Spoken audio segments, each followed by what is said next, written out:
ya Rasulullah, salamun alaik. Kita lanjut pembahasan kitab Adabul Insan fil Islam, yaitu tentang adab memiliki kebaikan kepada Allah Subhanahu wa Ta'ala. Sebagai orang yang beragama dan bertuhankan Allah Subhanahu wa Ta'ala, tentulah kita mengaku bahwa segala makhluk dijadikan oleh Allah Subhanahu wa Ta'ala. Ini segala makhluk yang ada di muka bumi ini semuanya lantaran diciptakan oleh Allah Subhanahu wa Ta'ala. Ini pohon yang indah diciptakan oleh Allah Subhanahu wa Ta'ala. Ini bumi yang indah diciptakan oleh Allah Subhanahu wa Ta'ala. Pandangan manusia itu berbeda. Pandangan manusia berbeda. Ada fulan bin fulan, menurut orang wah dia mah jelek, tapi menurut sebagian orang wah dia ganteng. Itu ciptaan Allah Subhanahu wa Ta'ala. Ketika kita memandang ciptaan Allah, jangan memandang dengan mata kita. Jangan hanya memandang sebatas mata kita. Karena apa? Kalau memandang sebatas mata kita terbatas. Mata kita terbatas. Tapi mandanglah dengan kebesaran Allah Subhanahu wa Ta'ala yang telah menciptakan, yang telah menjadikan yang ada, semua yang ada di muka bumi ini. Kita pandang dengan kebesaran Allah Subhanahu wa Ta'ala. Begitu pula segala kebaikan dan kejahatan dibaikan oleh Allah Subhanahu wa Ta'ala. Bahkan tidak terjadi sesuatu gerak melainkan dengan izin Allah Subhanahu wa Ta'ala. Ini semua nih yang saat ini nih, jangan ngerti. Nih tangan kita ini bergerak nih. Tangan kita bergerak ini apa? Lantaran izinnya Allah Subhanahu wa Ta'ala. Pohon bergerak lantaran Allah Subhanahu wa Ta'ala, lantaran izin dari Allah Subhanahu wa Ta'ala. Uang diri lantaran Allah Subhanahu wa Ta'ala. Allah yang menggerakkan badannya. Allah yang menggerakkan. Semuanya dapat lantaran Allah Subhanahu wa Ta'ala. Maka kita sungguh sangat menyesal. Bahkan di dalam kitab dikatakan kita sebagai orang bodoh kalau nggak mau bersyukur sama Allah Subhanahu wa Ta'ala. Kalau nggak mau bersyukur sama Allah Subhanahu wa Ta'ala, bawaannya ngeluh mulu. Dikit-dikit ngeluh. Itu tanda kita nggak bersyukur sama Allah Subhanahu wa Ta'ala tuh. Dikit-dikit ngeluh, nggak punya ini ngeluh. Tandanya tuh, tandanya kita nggak bersyukur kepada Allah Subhanahu wa Ta'ala. Punya duit 100.000 ngeluh, ya Allah, saat kita nggak punya duit, padahal ada di kantong 100.000. Jangan kebiasaan ngeluh, jangan kebiasaan ngeluh. Apalagi ngeluhnya manusia. Kalau ngeluh sama Allah sih nggak apa-apa, ya Rob. Minta sama Allah, minta ngeluh hanya sama Allah Subhanahu wa Ta'ala. Jangan di hadapan manusia ngeluh. Aduh iya nih, ya nggak ada duit buat makan. Ini nikmat dari Allah Subhanahu wa Ta'ala. Jangan ngeluh. Kita bersyukur. Kita punya seorang suami, punya penghasilan sekian, bersyukur. Orang tua kita dikasih uang jajan sekian, kita bersyukur. Kalau kita bersyukur, Allah akan nambahin. Namun mana saat lewat mana aja, Allah memberikan rezeki itu melalui pintu mana saja. Lewat mana aja, entah ada orang yang datang, dan bentuknya itu bukan hanya sekedar uang, bukan. Entah ketika kita lagi dalam kesusahan ada orang yang menolong, entah kita lagi butuh sesuatu ada orang yang menolong. Rezeki dari Allah Subhanahu wa Ta'ala, nikmat dari Allah Subhanahu wa Ta'ala, bukan hanya semata-mata uang. Kalau udah mikir uang, aduh kalau ada duit, aduh begini, jangan. Hilangin rasa-rasa seperti itu. Hilangin rasa-rasa tersebut.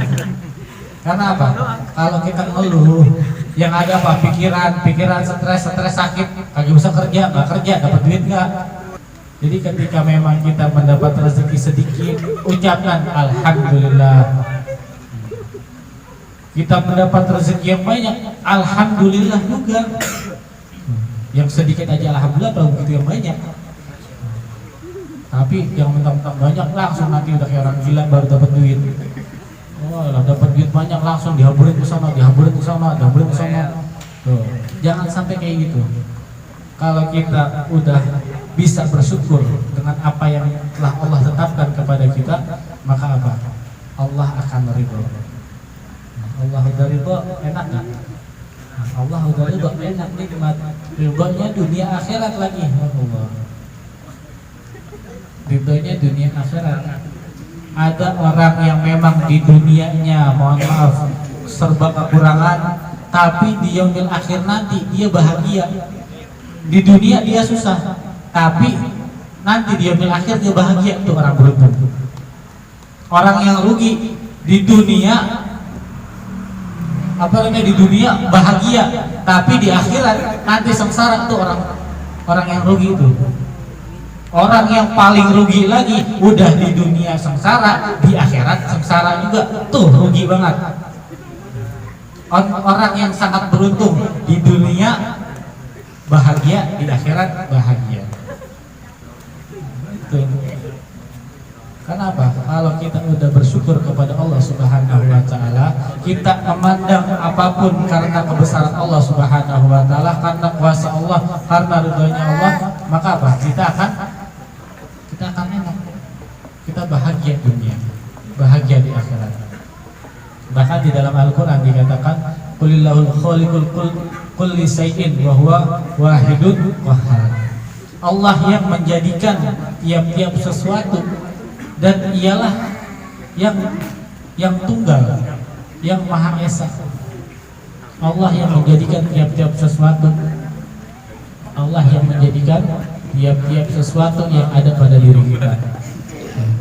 Dan di dalam firman Allah yang lain dikatakan, Allahul khaliqul kulli syai'in wa huwa ala kulli syai'in wakil. Yaitu Allah lah yang menjadikan tiap-tiap sesuatu dan Ia pemelihara atas tiap-tiap sesuatunya. Allah menciptakan kita, siapa yang melihara kita? Allah. Bahkan sampai ada sebuah kalimat dikatakan, bagaimana aku bisa pusing, bagaimana bisa aku merasa susah, sedangkan Allah Maha Kaya. Aku ini hamba dari Tuhan yang Maha Kaya.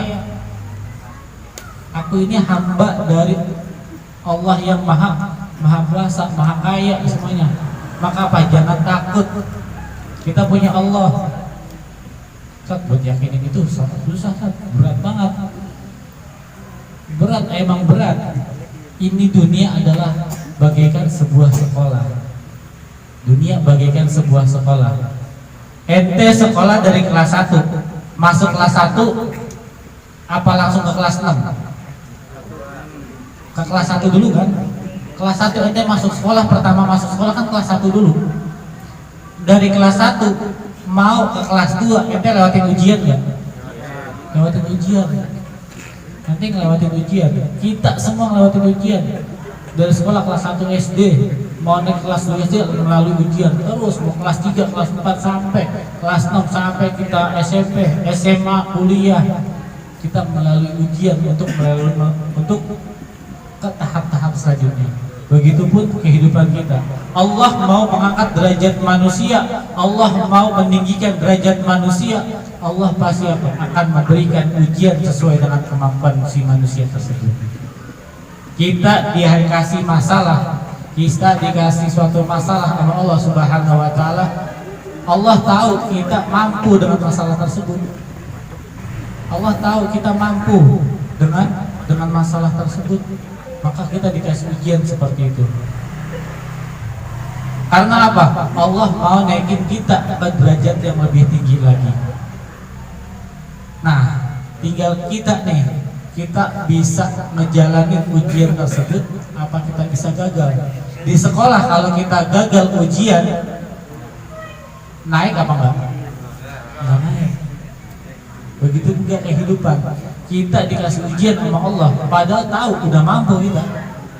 Tapi lantaran kita punya rasa tadi yang saya bilang, yang Anda bilang punya rasa ngeluh, dikit-dikit ngeluh, yang seharusnya kita bisa naik ke derajat selanjutnya, karena keseringan ngeluh ketika ngadepin ujian sampai ke arah putus asa, udahlah. Padahal di selanjutnya, di step selanjutnya kita akan bahagia.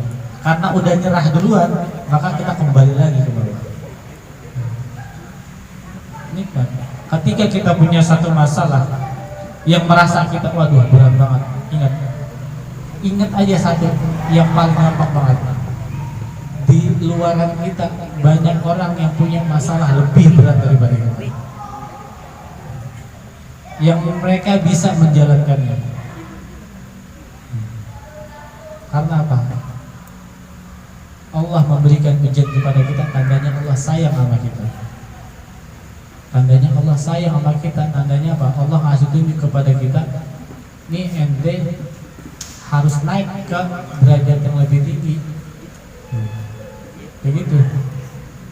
Maka ketika kita memandang sesuatu, pandanglah dengan kebesaran Allah Subhanahu wa taala. Pandang dengan kebesaran Allah Subhanahu wa taala. Jadi di hati kita merasa ada Allah. Segala apapun yang dijadikan dan dibuat oleh Allah Subhanahu wa taala adalah menurut kebijaksanaannya dan kehendaknya sendiri, bukan karena ada yang memaksanya atau mempengaruhinya. Karena itu segala apa yang dibuatnya tidak ada siapapun yang bisa menandinginya. Nggak ada siapapun. Ketika Allah mengatakan kun fayakun, jadi maka jadilah. Nggak ada manusia, tiada hamba satupun yang bisa menandingi kekuasaan Allah Subhanahu wa taala. Tidak ada yang bisa menandingi ya apa yang telah Allah Subhanahu wa taala jadikan. Ente terlahir sebagai laki-laki. Ente terlahir sebagai laki-laki. Bagi laki-laki, ente gede jadi laki-laki. Emang udah tetapin ente jadi laki-laki. Ente seorang perempuan terlahir jadi perempuan, ya udah kodratnya ente jadi perempuan. Jangan pakai dirubah-rubah, dari laki-laki pengen jadi cewek. Ya. Apalagi tuh yang namanya laki-laki nggak boleh haram tuh mengikuti gaya-gaya perempuan yang agak gemulai. Jangan. Karena itu, tapi kok ada orang-orang yang seperti itu, ada itu apa? Penyakit, itu penyakit. Perempuan, ada udah pernah bilang, perempuan itu adalah sebuah permata. Perempuan sebuah permata. Jangan sampai waktunya ente belum keluar, ente udah keluar duluan. Jangan sampai waktunya ente belum diikat di cincin, kan permata ditaruh cincin kan indah. Belum waktunya ente diikat di cincin, udah dipaksa buat diikat. Kalau gompal, siapa yang nyesel? Ikatannya nyesel nggak? Enggak. Yang nyesel apa? Mutiara yang awalnya ente masih mulus malah jadi gompal. Perempuan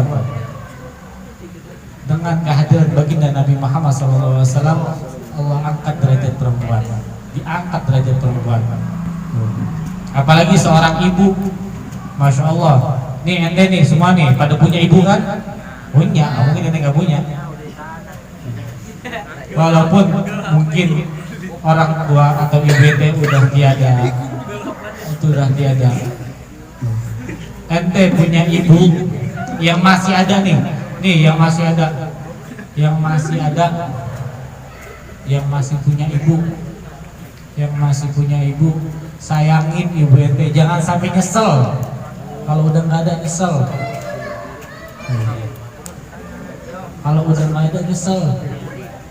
keramat yang paling ampuh, apalagi seorang laki-laki biasanya paling dekat sama seorang ibu. Laki-laki paling dekat sama seorang ibu. Dan perempuan juga nih, yang perempuan belajar ilmu agama biar benar. Karena apa? Al-ummi madrasatul ula. Ibu adalah madrasah pertama, sekolah pertama buat anak-anak.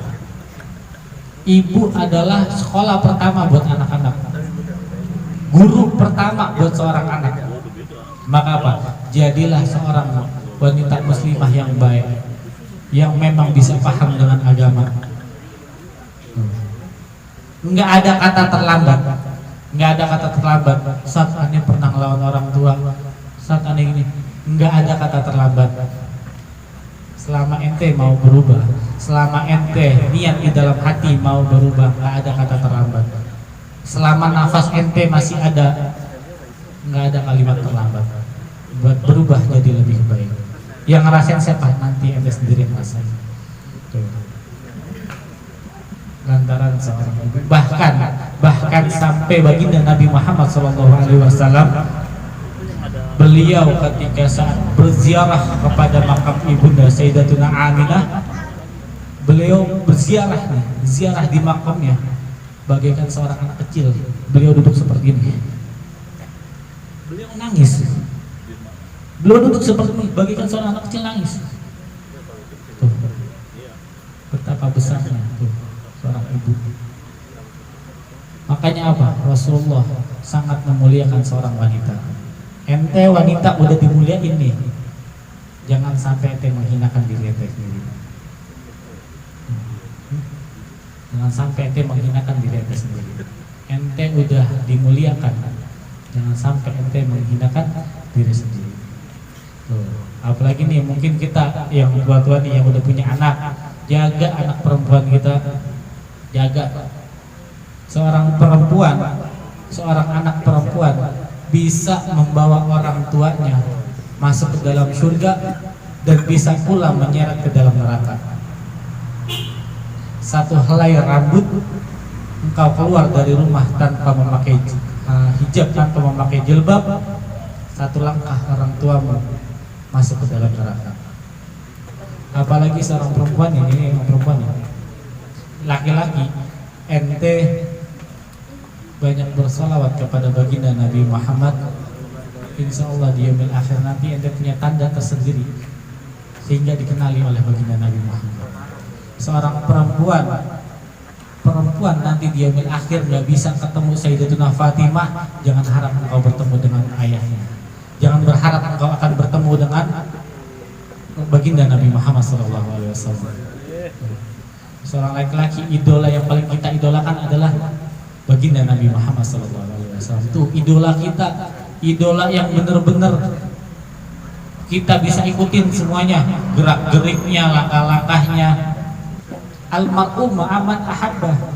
Ente kita semua bakal dikumpulkan kepadanya siapa yang kita cinta. Ketika mendengar nama baginda Nabi Muhammad, enggak sedikit pun ingin bersalawat. Atau bahkan ketika mendengar nama Sayyidatuna Fatimah, tidak terbesit rasa bahagia. Aduh, tanyakan pada diri kita. Bahkan tadi tuh apa qasidah Yarta Qalbi itu tentang Sayyidatuna Fatimah tuh. Seorang pengarang tersebut mengatakan apa? Saya sangat bahagia, sangat senang jika ada seseorang menyebut nama Sayyidatuna Fatimah. Mendengar nama Sayyidatuna Fatimah aja udah tenang hatinya, bahagia. Mendengar nama Rasulullah aja sudah tenang, sudah bahagia. Timbulin rasa seperti itu,